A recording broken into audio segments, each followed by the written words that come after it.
येणाऱ्या 14 एप्रिल महामानव परमपूजनीय बोधिसत्व डॉक्टर बाबासाहेब आंबेडकर यांची जयंती आहे आणि या जयंतीच्या संपूर्ण बौद्ध उपासक उपासिका आणि संपूर्ण भारतवासियांना मी लाख लाख शुभेच्छा देतो आणि या माध्यमातून मी एक आपला संदेशसुद्धा देतो की महामानव डॉक्टर बाबासाहेब आंबेडकर यांची जयंती साजरी करत असताना कोणत्याही प्रकारे मोठ्या प्रमाणात गर्दी करू नये आणि कुठलीही बाईक रॅली किंवा पायदळ रॅली ही काढू नये। माननीय जिल्हाधिकारी यांनी जे काही नियम आपल्याला लावून दिले आहेत त्या नियमाचं उल्लंघन करू नये, कारण डॉक्टर बाबासाहेब आंबेडकर यांनी आपल्याला जो काही संविधान दिलं आहे,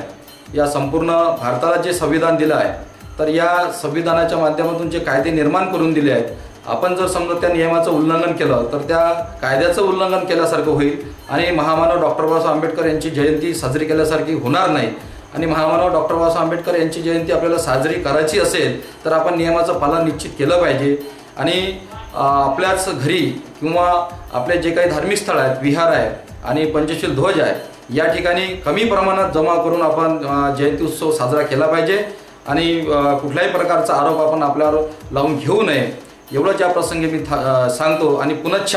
माझ्या सर्व उपासक, बौद्ध उपासक उपासिका आणि संपूर्ण भारतवासियांना महामानव डॉक्टर बाबासाहेब आंबेडकर यांच्या 130व्या जयंतीच्या लाख लाख शुभेच्छा देतो। धन्यवाद। जय भीम।